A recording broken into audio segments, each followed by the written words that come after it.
Mateus capítulo 21, do versículo 12 ao 17.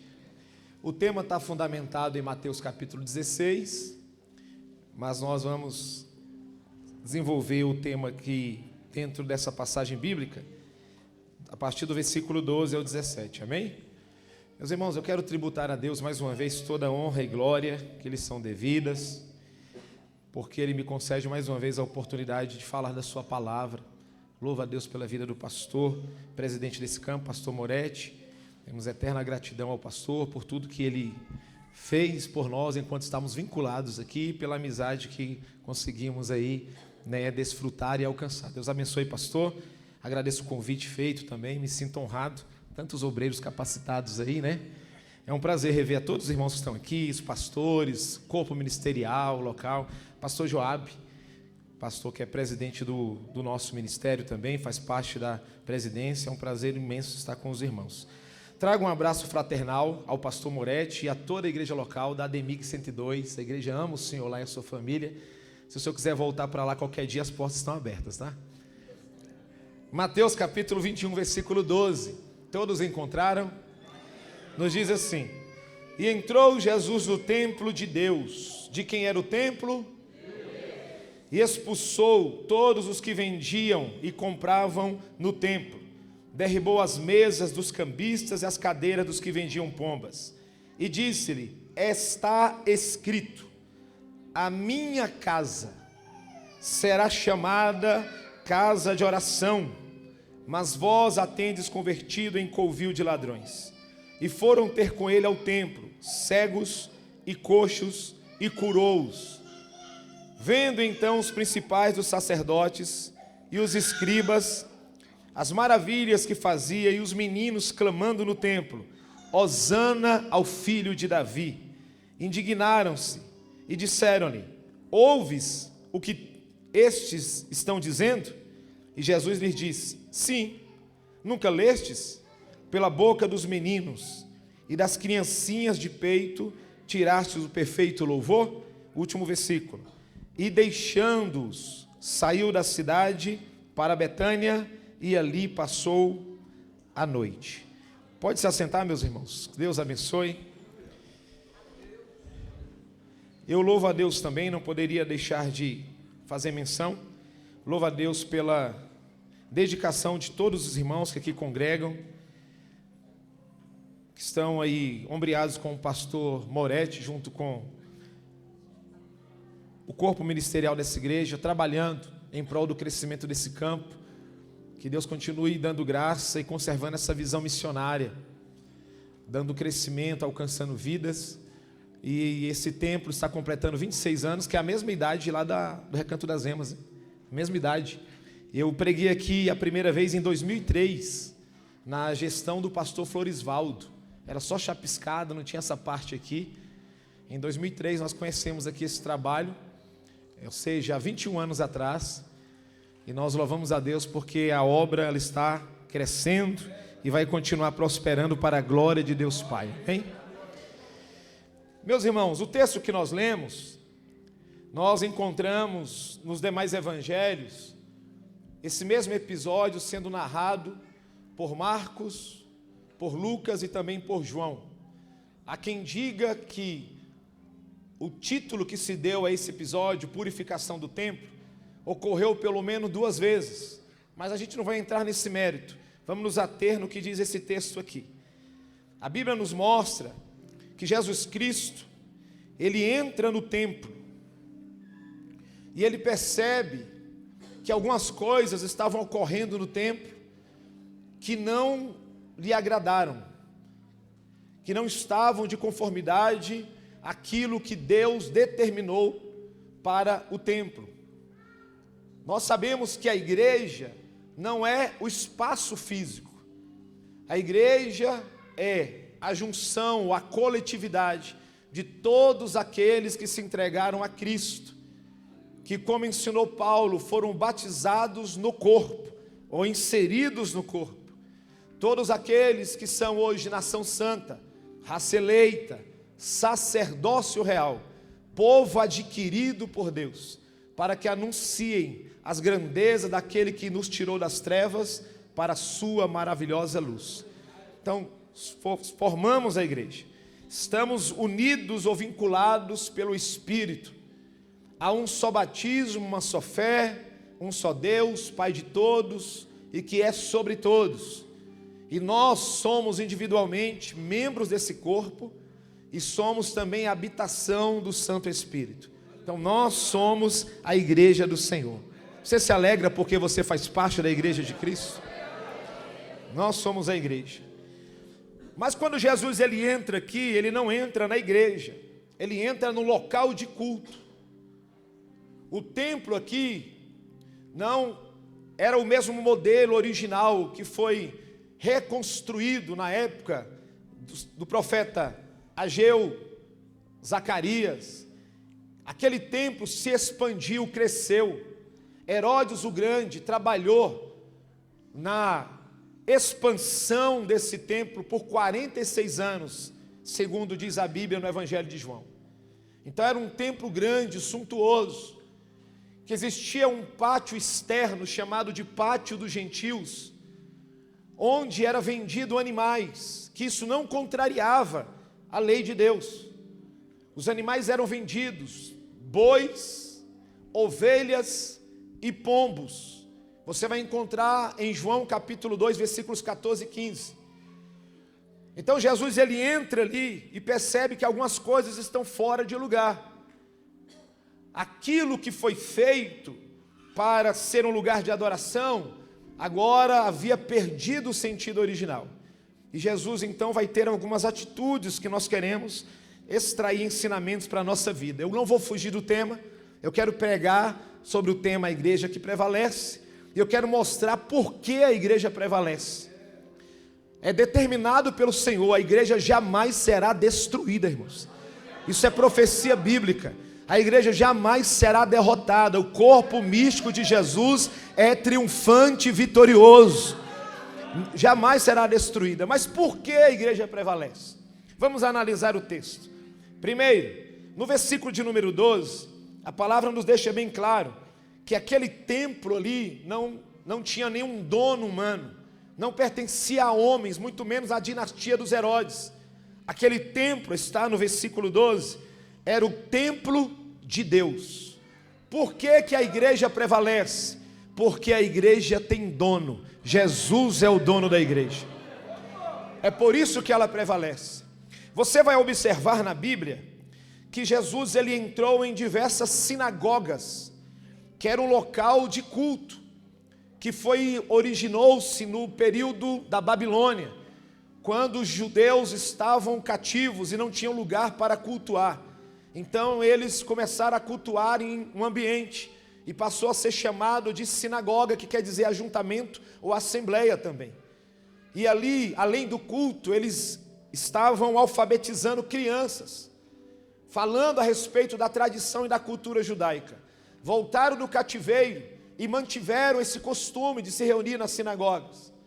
Mas você não vai encontrar nos evangelhos Jesus chamando a sinagoga de lugar, um templo de adoração a Deus, ou sinagoga de Deus, ou minha sinagoga.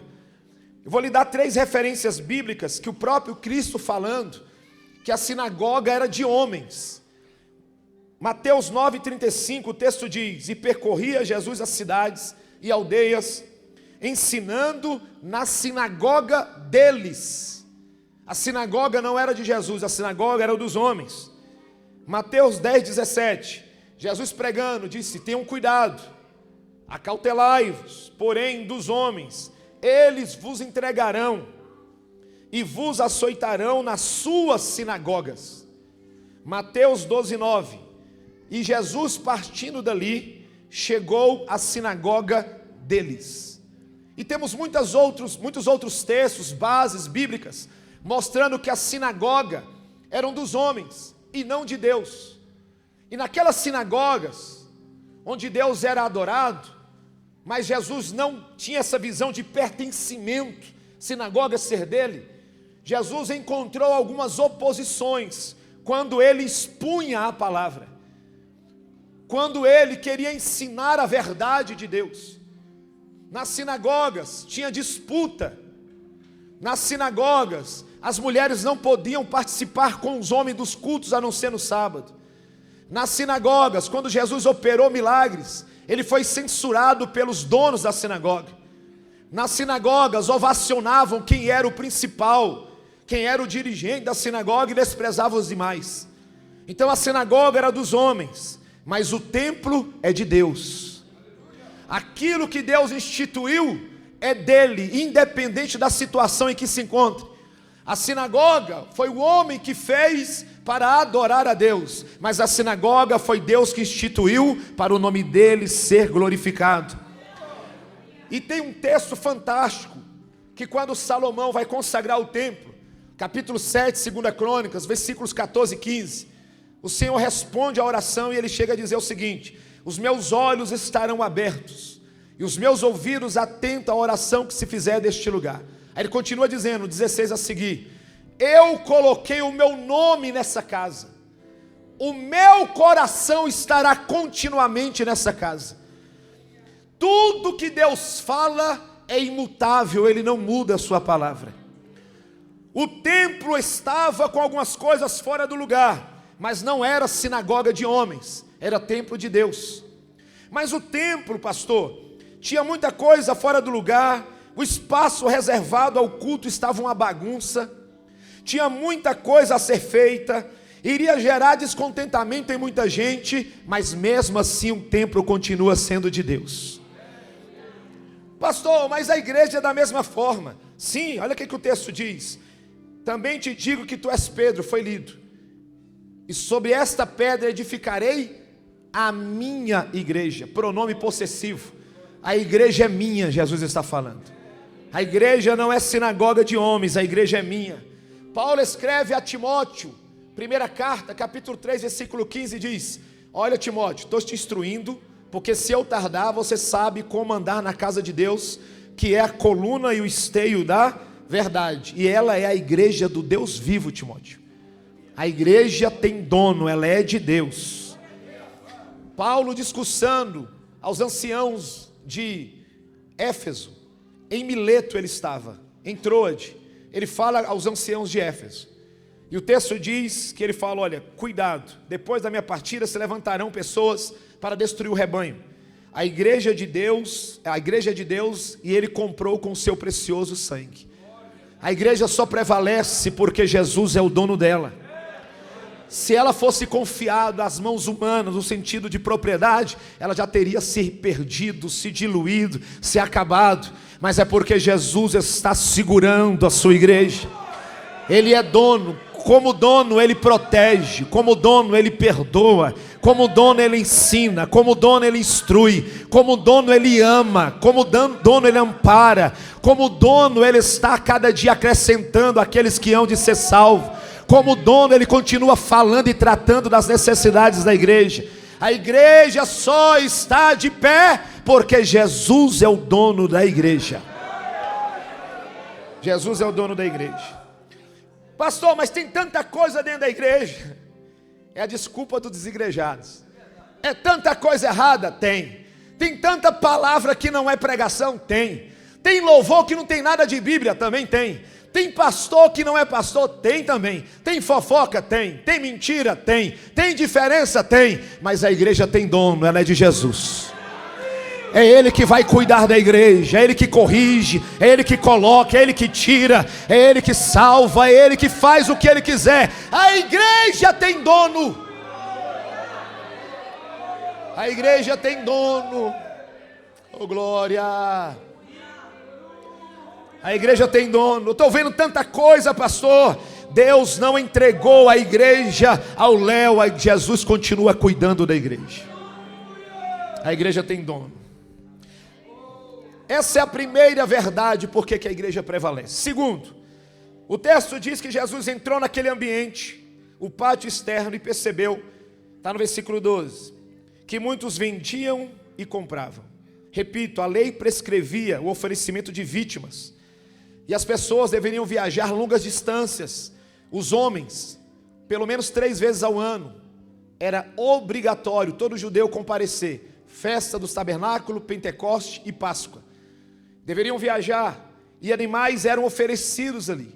Se eles viessem de lugares distantes com animais, poderiam os animais morrerem, ficarem doentes, e a lei prescrevia que o animal deveria estar sadio e sem nenhuma mácula, nenhuma mancha, e nada que o impedisse de ser sacrificado como holocausto. Então eles passaram a vender os animais. Por que Jesus reprovou então, pastor? É porque o lucro que eles estavam alcançando, o valor determinado ou estipulado, era muito maior do que o valor do mercado. Vou dar um exemplo. Vamos dizer que uma ovelha custasse 50 reais lá fora. No tempo eles estavam vendendo a 300 reais. O viajante tinha que chegar ali, juntar toda a economia para comprar uma ovelha, para oferecer. O propósito do templo não era vender animais, e sim adorar a Deus, lugar de adoração, mas o lucro tinha substituído o relacionamento com Deus. E além disso, havia um conluio entre os sacerdotes e os que vendiam os animais. Flávio José escreveu dizendo que mais ou menos 55 mil pessoas moravam em Jerusalém à época de Cristo. Mas durante as festividades, de maneira rotativa, era frequentado por mais de 3 milhões de pessoas. Então as pessoas chegavam para oferecer animais, e não dava tempo do sacerdote matar todos os animais. Aí o João trazia um animal, e o sacerdote falava assim: João, pode ir embora, o teu sacrifício já vai ser apresentado. Quando chegar a tua vez, eu vou lá e ofereço o animal. E o João prontamente atendia a voz do sacerdote e ia embora. O sacerdote pegava o animal e voltava para o mercado, e revendia o animal sucessivas vezes. Havia esse conluio, esse cartel de valores, e agindo dessa forma, Jesus entra e percebe que o espaço não era mais de adoração, e sim de lucro. E Jesus então expulsa quem vende e quem compra. Ambos estão errados. Como é que se aplica isso, pastor? Simples. O evangelho não pode ser mercadejado hoje de maneira nenhuma. Aconteceu conosco esses dias. Uma irmã, minha esposa, fez contato para convidá-la para a festa da UMEG, e ela falou que exigia determinado valor. Eu falei: não convida. Aqui a minha retaguarda tem obreiros que congregou comigo mais de 10 anos. Se cobrar, eu não convido. Ainda que a minha intenção era dar um valor acima do que ela estipulou, mas está cobrando para pregar, para cantar, eu não dou o aval. Está mercadejando o evangelho. Não tem aprovação. E outra coisa, Jesus expulsa quem vende e quem compra, quem cobra e quem paga. Só tem quem cobra porque tem alguém pagando o valor. O lugar de adoração é para adoração, e não para mercadejar quem canta ou quem prega. Deus é o dono do templo, e por isso que a igreja está de pé. Deus não aprova alguém que exige valores. Precisamos abençoar, precisamos levantar ofertas, hospedar da melhor maneira possível, mas sem estipular valores. Jesus expulsa. O que estava acontecendo ali? Além disso, versículo 12 ainda: derrubou a mesa dos cambistas. Não era errado fazer câmbio na entrada do templo. Por quê, pastor? No templo tinha uma moeda corrente. Não aceitava como oferta do templo as moedas ou dinheiro do império, que tinha a imagem ou efígie de César. No templo era outro tipo de moeda. Todo homem deveria pagar o imposto do templo. Então tinham que trocar os valores. Da mesma forma, os cambistas, o que eles faziam? Vamos dizer que R$1 nosso não era nem 1 centavo do real do templo. Se você quisesse ali pagar o teu imposto, que custasse, por exemplo, 50 reais, você teria que embolsar 500 reais, 400 reais. E as pessoas estavam ganhando muito dinheiro. E Jesus então vai lá e derruba as mesas dos cambiadores ou cambistas. Eles estavam fazendo troca. O que Jesus não aprova? A aplicação é simples.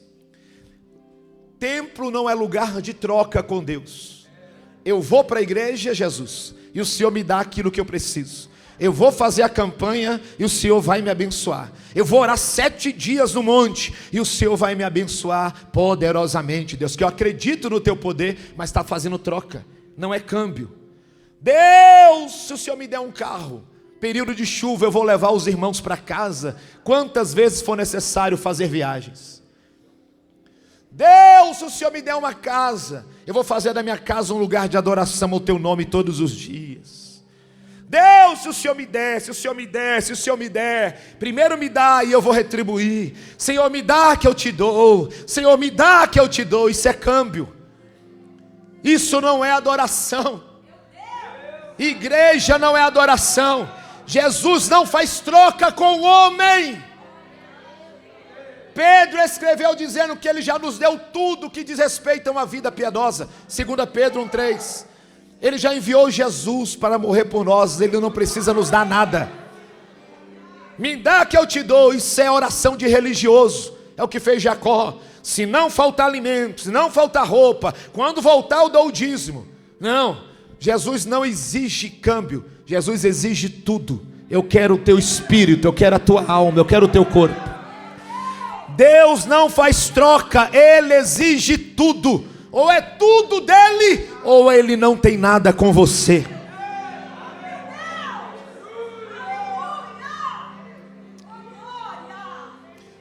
Não, eu vou dar para Deus o restinho do tempo. Primeiro é o trabalho, depois é a faculdade, depois é o entretenimento, depois as redes sociais, depois é a minha família, depois é o meu carro, depois é tudo. Aí o que sobrar eu dou para Deus. Deus exige tudo. Repito, Deus exige tudo, tudo, tudo. Perca aqui, perde aqui para ganhar lá. Isso é reino. Não ache a vida de vocês preciosa. Renuncie a vida de vocês e vivam para a glória do nome dele. Paulo disse: estou morto. Paulo está morto. Cristo vive em Paulo, e a vida que eu tenho, eu vivo agora pela fé no Filho de Deus, que morreu por mim e se entregou pela minha vida. Deus não faz troca, Ele exige tudo. Ele exige tudo. Quantos estão me entendendo? Diga glória a Deus. Outra coisa que Ele encontra no templo, Ele é dono e Ele está organizando o templo. O que Ele encontra no templo? O texto diz, no versículo 12, que Ele derrubou as cadeiras daqueles que vendiam pombas. No capítulo 2 de João, fazendo o registro do mesmo episódio, o texto nos mostra que Ele expulsou, retirou dali os bois e as ovelhas. E tinham pombas sendo vendidas lá, está lá no texto. Mas Ele tirou do templo apenas bois e ovelhas. E falou aos que vendiam pombas. Só os que vendiam pombas, está lá em João. Não façam da casa de meu pai comércio.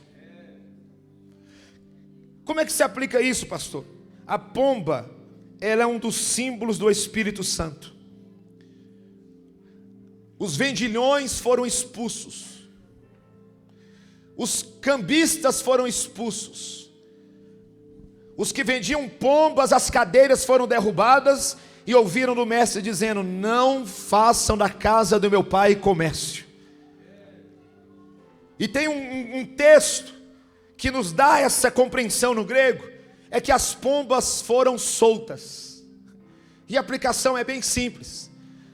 Os vendedores foram embora, os cambistas foram derrubadas as cadeiras, dos que vendiam pombas foram expulsos, e a pomba, Jesus soltou novamente no templo.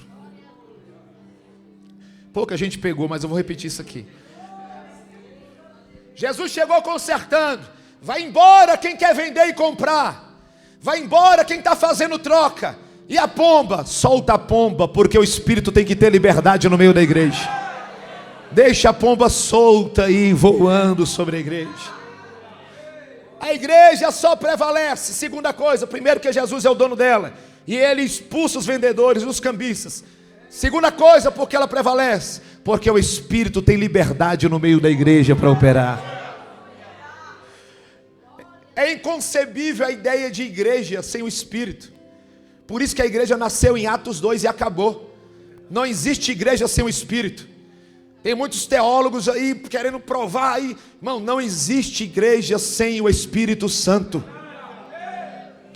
Agora, mas como é que o Espírito está preso, pastor? Ele é Deus, não pode ser preso, mas pode ser resistido. Atos 7,51. Estevão pregava e ele disse: vocês estão resistindo ao Espírito. 1 Tessalonicenses 5,19. O Espírito pode ser apagado. Não extingueis o Espírito. Hebreus 10,29. O Espírito pode ser ultrajado ou agravado.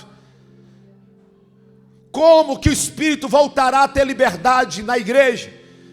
Se obreiros, se crentes que eram para ser maduros, fazem vídeos e colocam no TikTok, fazendo gracejos e piadas com línguas estranhas. Como que o Espírito vai ter liberdade para operar na igreja, se a gente não honra como Deus?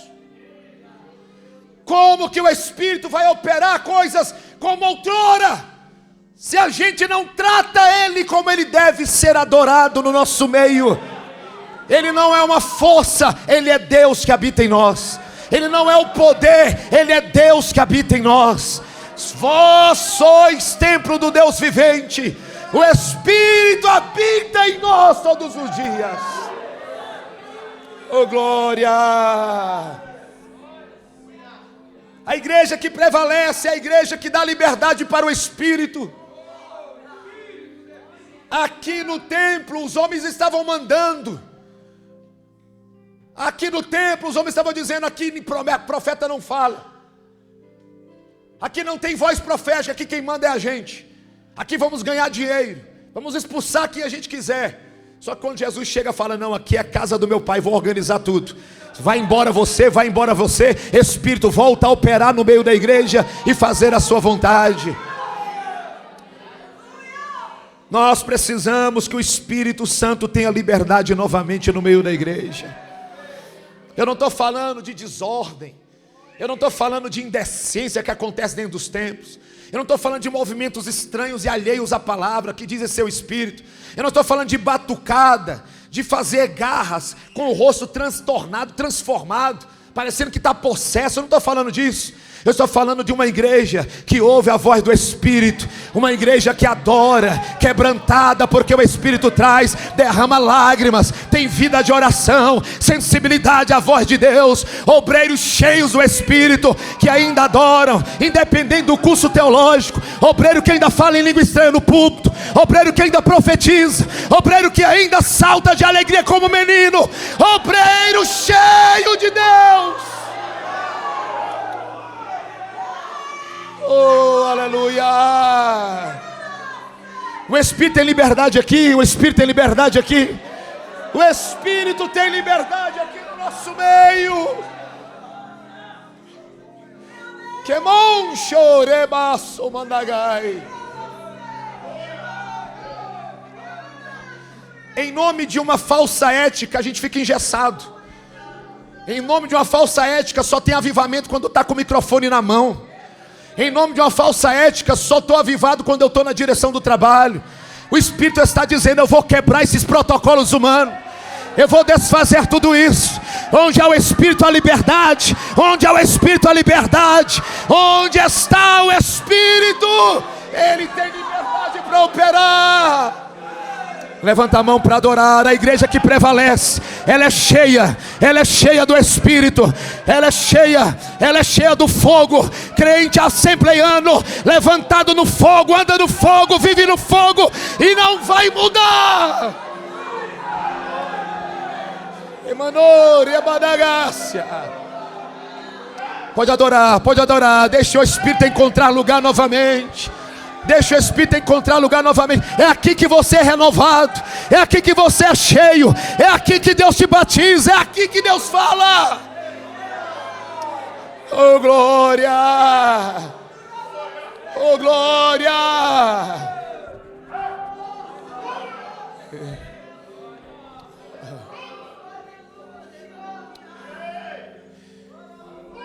Você que conhece a palavra, você que conhece a Bíblia, Atos 19, Paulo está fazendo a obra missionária, segunda viagem.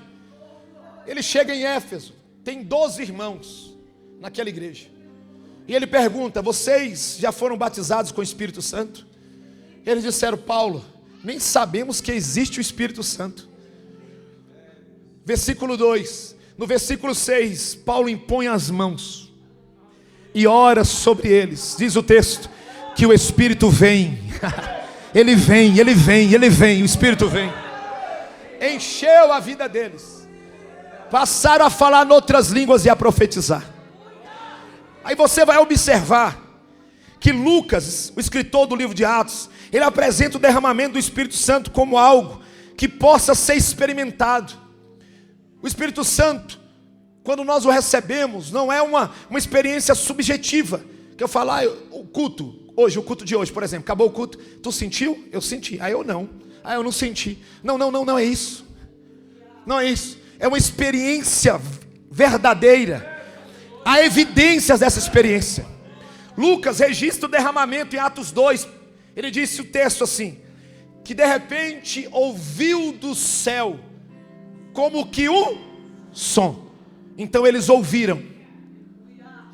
Ali eles ouviram, audição, primeiro sentido. Diz o texto, de um vento impetuoso, o som como de um vento impetuoso e veemente, e encheu toda a casa onde estavam reunidos. E foram vistas, agora, segundo sentido, visão, línguas de fogo repartidas pousando sobre cada um deles. Eles ouviram e eles viram. E diz o texto, versículo 3, diz o texto sagrado, o 4, e foram todos cheios do Espírito Santo. Eles ouviram, eles viram e eles experimentaram, todos eles. Todos eles experimentaram. E a maior evidência de quem já ouviu, viu e experimentou, está no versículo 4 ainda. E começaram a falar. Ninguém que ouve, pastor Joab, ninguém que vê, ninguém que experimenta fica calado. Quem já viu aqui? Quem já ouviu aqui? Quem já experimentou aqui? Quem já experimentou aqui esse fogo vindo do céu?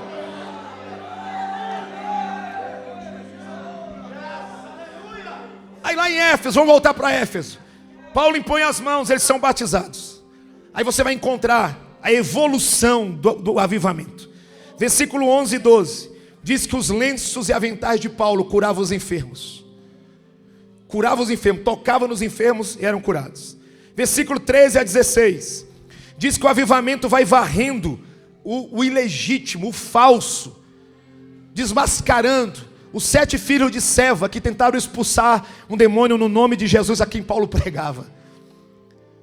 O avivamento chega enchendo, curando e arrancando a mentira do meio do povo. Porque quem está cheio consegue perceber quem tem e quem não tem.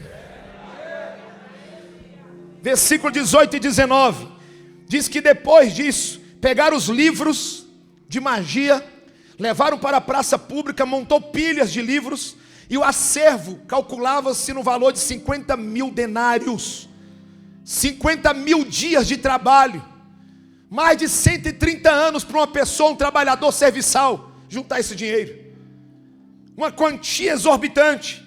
Eles confessavam o pecado, está no versículo 18, e foram lá queimar os livros, porque o avivamento traz libertação. Ninguém sabia o que eles tinham em casa, mas o avivamento nos deixa desnudo diante de Deus, e a gente não consegue viver em pecado e ter uma vida avivada. O avivamento nos constrange a confessar nossas falhas. O avivamento nos leva a levar para fora aquilo que estamos escondendo lá dentro. E os livros foram queimados, porque não vendidos. O valor é tão alto, porque quem tem uma vida avivada entende que aquilo que não é bom para si não será bom para o outro. E o versículo 20, texto mais lindo, diz que a palavra de Deus crescia poderosamente. Isso é avivamento, quando a palavra de Deus tem espaço novamente no nosso meio. perdemos a dependência do Espírito Santo. Mas Jesus está dizendo assim: a casa é minha. O Espírito tem liberdade para operar. A casa é minha. A casa é minha. Eu vou profetizar sobre a sua vida pela fé, não é revelação. Vai voltar a ser um lar de oração a tua casa. Marido, esposa, vai voltar a dobrar os joelhos juntos para orar.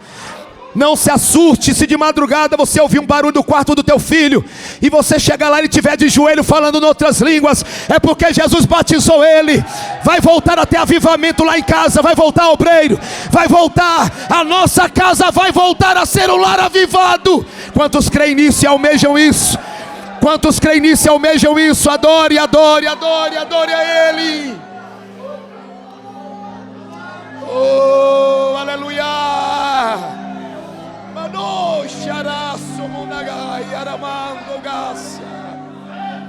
Vai voltar.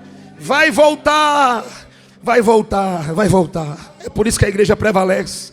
Porque o Espírito Santo tem liberdade no meio da igreja. O que acontece, pastor? Quando Jesus entra no templo dele, ele limpa, ele expulsa, dá liberdade ao Espírito.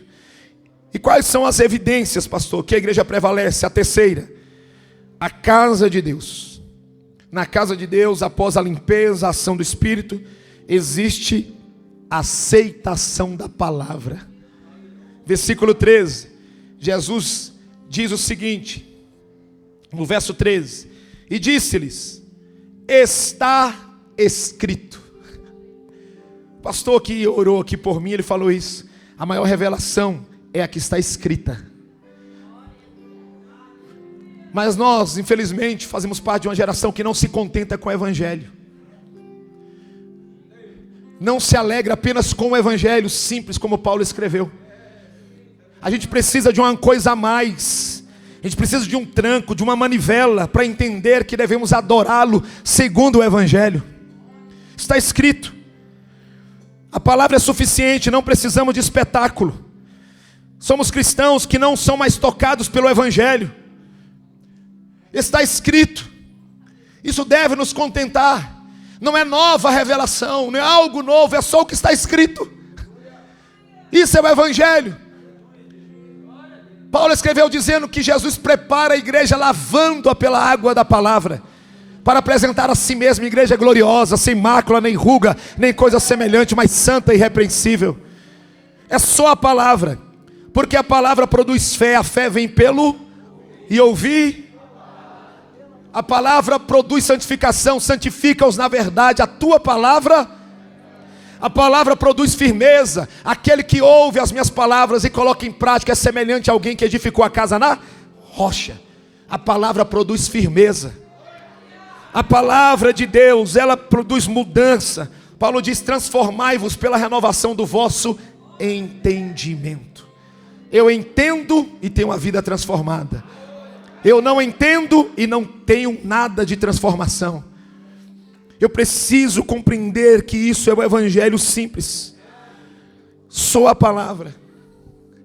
Só a palavra é suficiente. Jesus não está dizendo: eu estou aqui como Deus. Ele disse: está escrito, a minha casa é casa de oração. Eu não estou pedindo nada além do que está escrito. É isso que Jesus está dizendo. É só que vocês obedeçam o que está escrito. Quando a casa é limpa, quando o Espírito volta a operar, a aceitação para a palavra. Quarta coisa, por que a igreja prevalece? Além da igreja receber a palavra, é porque a igreja, ela é uma casa de oração. Não tem como prevalecer sem vida de oração. Jesus falou que eles estavam abrigando ladrões, e a minha aplicação é essa. Existem alguns ladrões da oração. A igreja é casa de oração, mas existem alguns ladrões da oração. Estão roubando o propósito da oração. A má administração do tempo, primeiro ladrão da oração. Não conseguimos administrar bem o tempo. Estamos perdidos entre a oração e redes sociais. Não conseguimos manter uma vida de oração, porque temos uma fé imediatista. Queremos orar e já receber. Não conseguimos vencer o ladrão de oração, porque terceirizamos a oração. Eu vou pedir a oração para a irmã, que é fogo puro. Vou pedir a oração para o irmão, que é fogo puro. E eu não oro, eu não tenho vida de oração. Aí eu terceirizo a minha responsabilidade. Jesus contou uma parábola sobre o dever, Lucas 18:1, de orar sempre, sem jamais esmorecer. A igreja é casa de oração. Eu sempre tive dificuldade na oração durante meus primeiros meses na igreja. Congreguei numa igreja que orava muito, muito mesmo. O pastor passava 6, 7 horas diárias orando. Orava muito. Os jovens oravam muito. E eu não conseguia acompanhar. E eu lembro que chorando uma vez, falei: Jesus, que dificuldade. Eu vou para o culto de oração, os irmãos passam 45 minutos, 50 minutos. 5 minutos, acabou o assunto. Me ajude a orar. Mas o convívio com homens de oração e mulheres de oração te leva a orar. Você começa a se envolver. Chega na casa de alguém, oferece uma alimentação, você vai comer, opa, vamos orar. Eles oram. Na hora de ir embora, espere que nós vamos orar. Ora de novo. Chega na igreja, dobra o joelho, ora. Abre o culto com oração. Tem período de oração. Prega sobre oração. Vai embora debaixo de oração. De madrugada Deus te levanta e fala: vamos orar. Aí tu começa a se envolver na oração. Quando pensa que não, você está orando. A igreja é casa de oração. Precisamos vencer os inimigos da oração. E tem um inimigo que ele é terrível, que ele está em nós. Continuamente ele quer nos levar a praticá-lo. Qual é ele, pastor? Pecado. Todas as suas formas. Salmo 66, verso 18. O salmista deixou registrado: se eu atender a iniquidade no meu coração, se eu der guarida para o pecado no meu coração, tu não me ouvirás. O pecado enfraquece. Isaías profetizou dizendo: os ouvidos de Deus não estão agravados para que não possa ouvi-los, nem sua mão encolhida para que não possa salvá-los. Mas os pecados de vocês fazem separação entre vocês e Deus, e impedem as suas orações de serem escutadas por Ele. Nós precisamos voltar a ter uma vida de oração, porque para isso fomos levantados. Somos a casa de oração. Guarda essa frase, ela não é minha, mas ela é fantástica, simples e fantástica. Sempre irão acontecer milagres no caminho de uma igreja que ora. Sempre irão acontecer milagres no caminho de uma igreja que ora. Terceira e última vez: sempre irão acontecer milagres no caminho de uma igreja que ora. Atos 16. Paulo chega na Europa, Filipos, para pregar, depois de uma revelação. Versículo 13, era um sábado, e eles saíram para a beira do rio, e o texto diz assim: julgávamos haver ali um lugar para a oração. E eles se deparam com Lídia e algumas mulheres, pregam. Lídia se converte, aceita a Jesus como Senhor e Salvador, hospeda Paulo e Silas. No mesmo capítulo, eles saem, versículo 16: e aconteceu que indo nós à oração de novo aí. Aí vem uma jovem dizendo: esses homens são crentes, pregadores do evangelho, esses homens são crentes. Paulo expulsa o demônio, eles são presos, açoitados, levam para a prisão. À meia-noite, pesa o tronco, costas dilaceradas, perderam sangue, fraqueza, dores atrozes. Perto da meia-noite, Paulo e Silas oravam. A oração de novo. Paulo e Silas oravam e cantavam. Deus vem então e abala os alicerces da prisão. Sempre haverá milagres no caminho de uma igreja que ora. Primeiro milagre, salvação de almas, Lídia. Segundo milagre, libertação da jovem que era escrava. Terceiro milagre, abalou o alicerce do cárcere, as portas foram abertas, prisões despedaçadas. A salvação do carcereiro e a sua família, porque sempre haverá milagres no caminho de uma igreja que ora. A minha casa é casa de oração. Nós vamos vencer esses ladrões da oração em nome de Jesus. A igreja que prevalece é a igreja que ora. A igreja que prevalece é a igreja que clama. A igreja que prevalece, a igreja que suplica, a igreja que intercede, a igreja que roga os céus em oração. Oh, aleluia. Estou encerrando. Se coloque de pé, por favor, não vou exceder o horário. Por que a igreja prevalece, pastor? Está no versículo 14. Depois que Jesus limpou, expulsou os vendilhões, libertou a pomba, aceitação da palavra, oração. Versículo 14. Jesus curou cegos e coxos no templo. Sabe por que a igreja prevalece? Porque a igreja é lugar de milagre. Não sei se você acredita, eu estou dizendo que a igreja é um lugar onde acontecem milagres.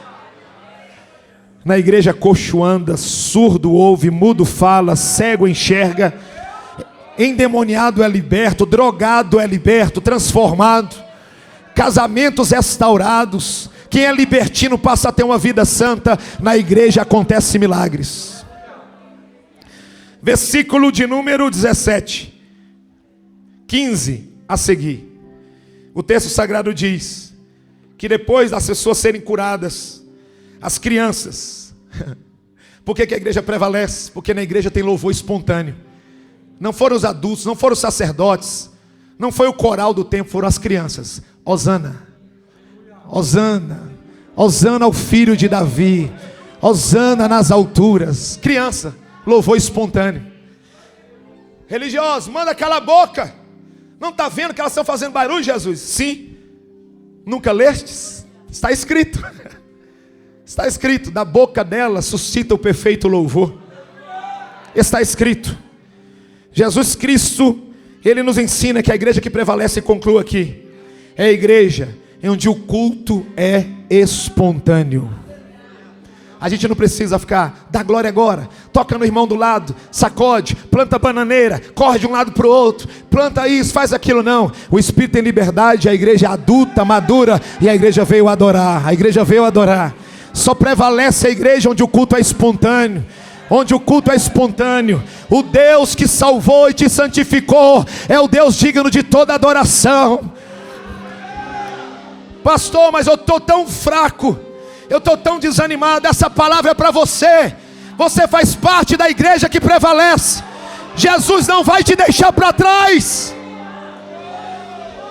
Ele está gritando ao teu ouvido dizendo: eu quero o teu culto de volta.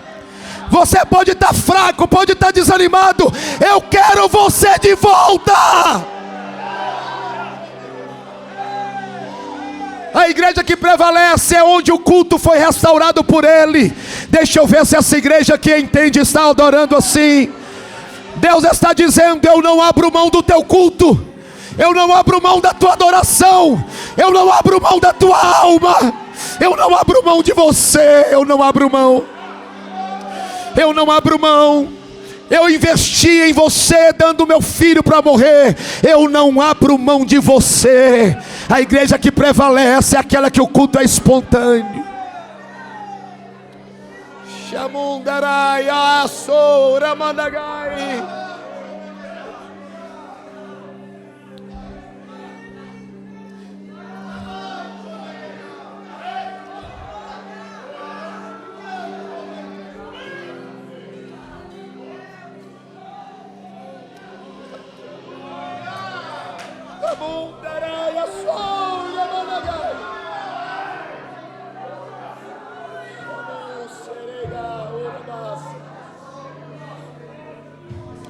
A igreja que prevalece é a igreja que adora. Adora na pandemia, adora na crise que se espalhou aí da dengue, adora na escassez, adora com o governo de esquerda, agora com o governo de direita, agora dentro do templo, fora do templo, adora em casa, adora na prova, adora na dor, adora no luto, adora sem sentir nada, adora sentindo. É a igreja que prevalece, é a igreja adoradora. Oh glória!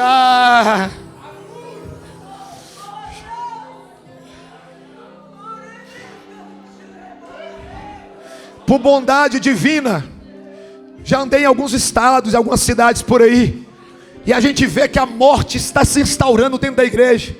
Não há mais fervor na adoração, não há mais predisposição para adorar, Não há mais espontaneidade. A gente fica 1 hora em pé numa fila do banco. A gente fica 3 horas aguardando atendimento médico. Mas na igreja a gente não consegue adorar a Deus por 2 horas consecutivas.